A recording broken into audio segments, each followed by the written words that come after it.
Hi and welcome back. I hope you enjoyed the last video, my greatest possession. I enjoyed making it. If nothing else, I might just pick up the violin again. But for you, I hope you used that quick technique I gave you to be motivated enough to get yourself through a workout, because that really is the problem that most of us have, is how to do it when we just don't feel like it. And remember, those 3 steps were: number 1, step 1, vent and turn up. Number 2, ease yourself into the workout. And number 3, just allow yourself to be maybe 60%.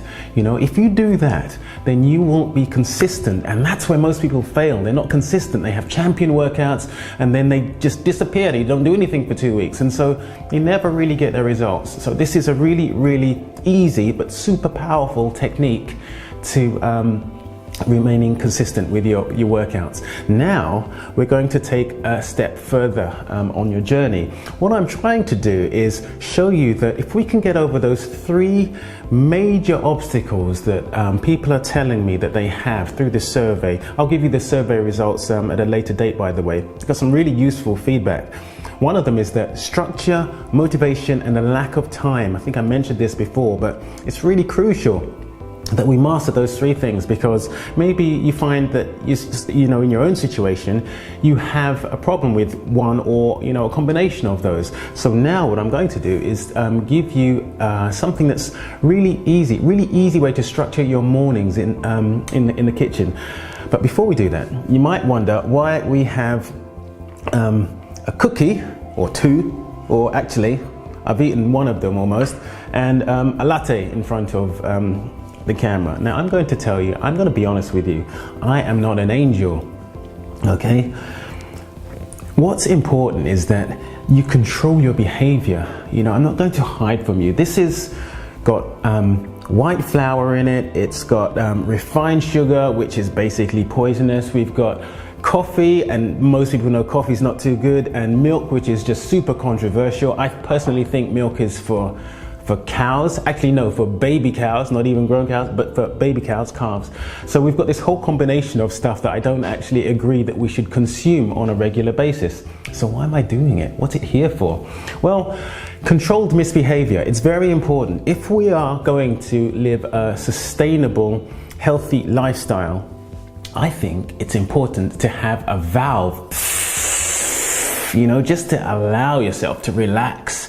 Otherwise, you're just going to be so uptight. I can't keep up this health and fitness regime 24/7. So what I do is allow myself a day. And you've put me on a day when I just say, I'm just going to eat whatever I want. So I've got a rule where I can just have a day where I just eat whatever I want. And the second thing is I have 0 regret when I consume this stuff. I'm not ashamed to show you that I'm eating it. Okay, I'm just being honest with you. And I think if you live life like that, it's sustainable. I've been pretty much the same size for years, okay? And I never diet, and you don't have to diet. It's about creating a sustainable lifestyle.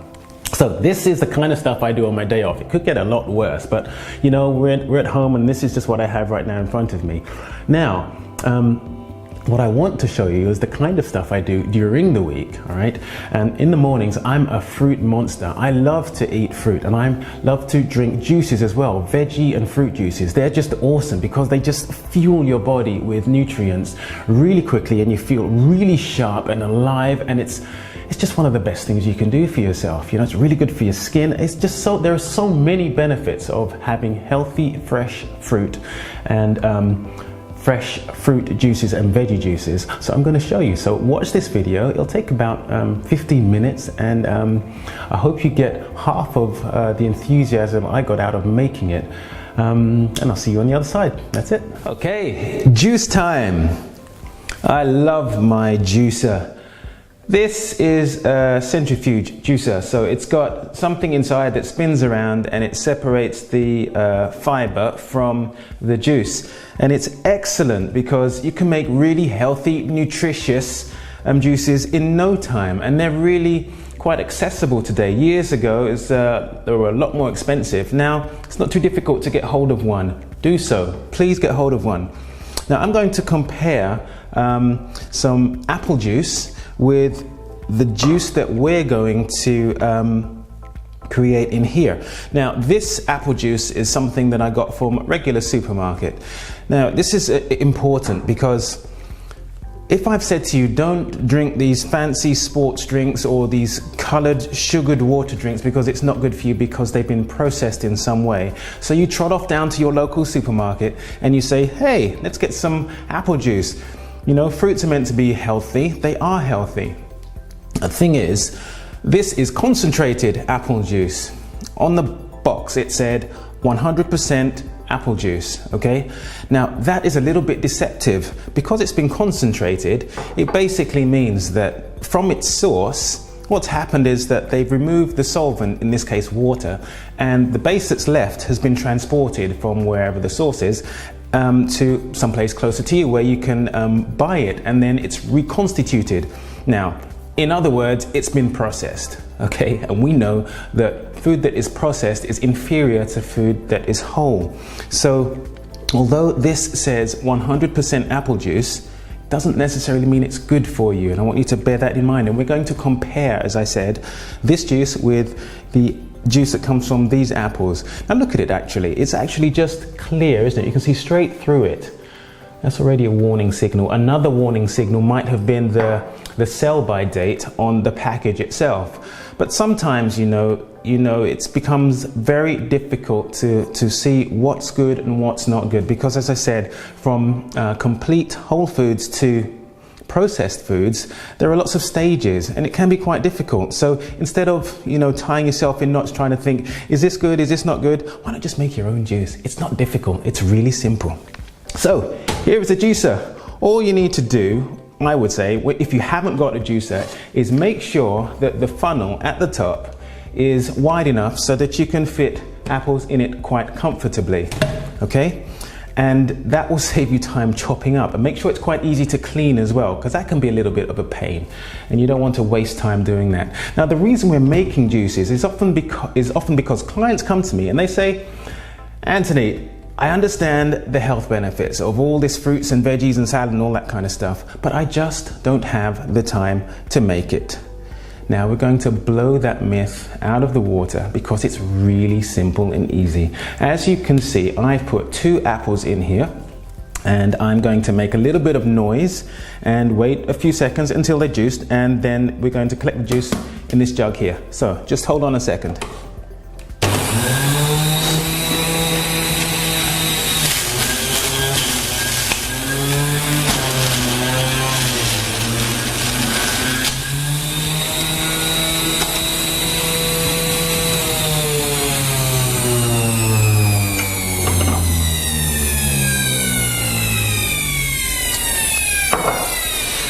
Now, let's look at the difference between the concentrated apple juice that we bought in the store or the juice that you made for yourself.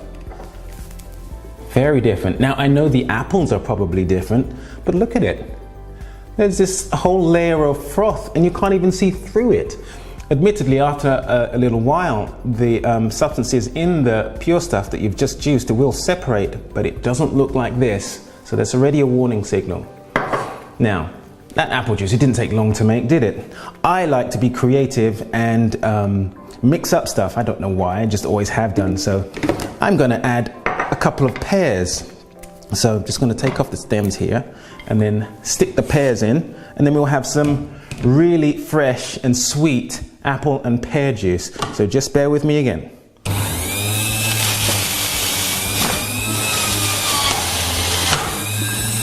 Lovely.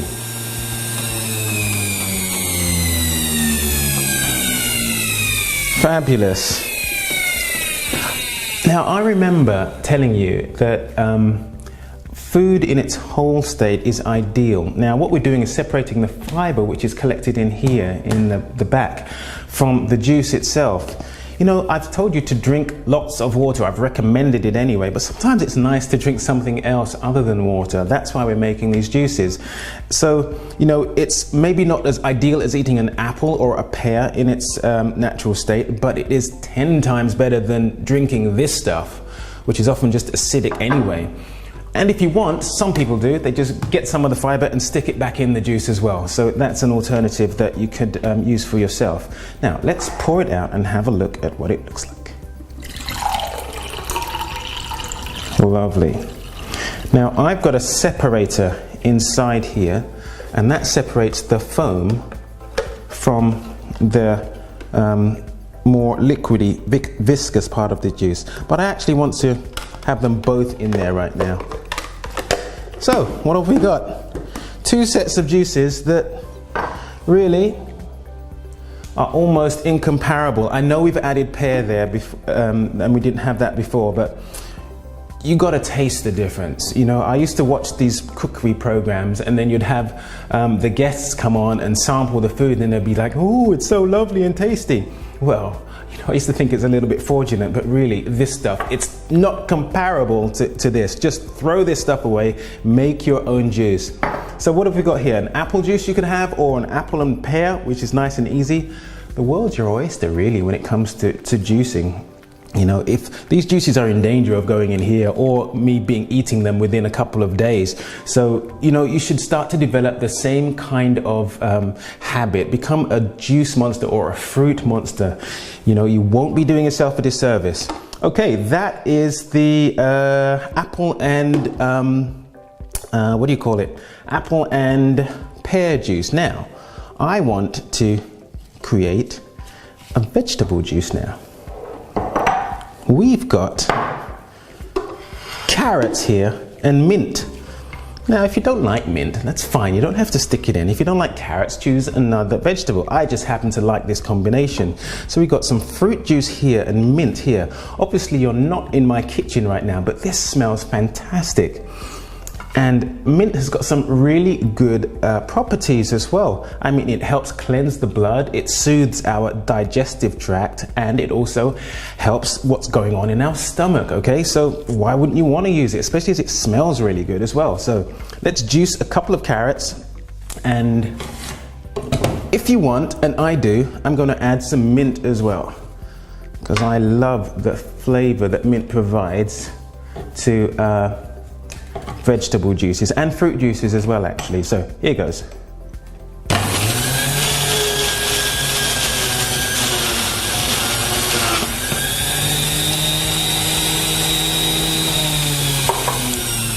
Now it's a little darker because of the green leaves of mint that I've added, but that's not really a problem. I can smell it. It's really, really fragrant. It's fantastic.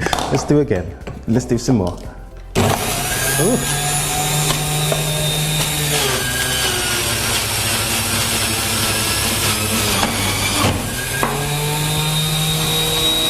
Wonderful. Really, if you could smell this, you'd want to drink it. Well, you can do this at home by yourself.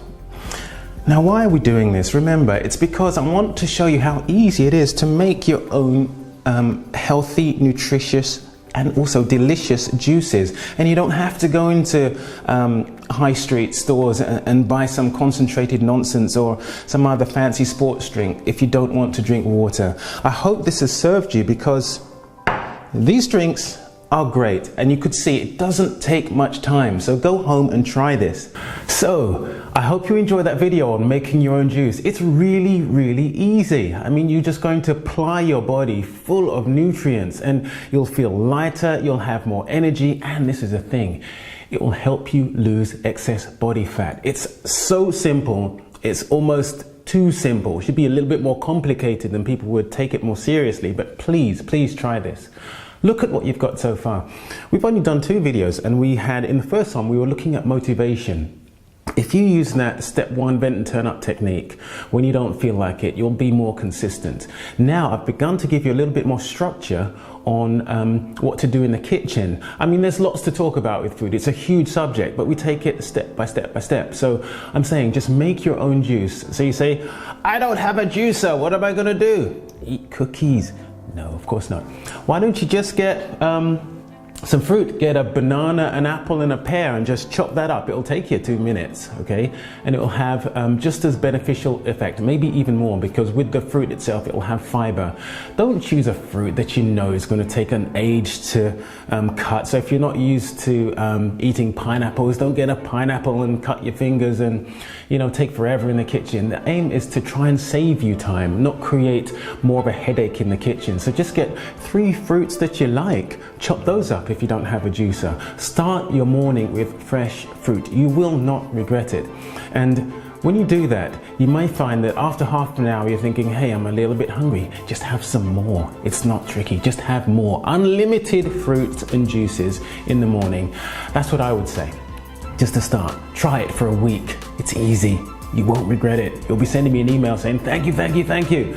So that's enough for today, because I've been told by my wife that I'm being nattering on a bit too long. So she told me the last video was about 13 minutes. I think this one's even longer, so I'm going to cut it short, and I'm going to tell you with the next video what we're going to do is look at the structure and motivation and saving you time when it comes to getting sweaty. Yes, we're finally going to be doing some work, so put your sweatpants on, get ready for that video, look out for it in your inbox, and I'll see you then. Make today the best of your past and the worst of your future.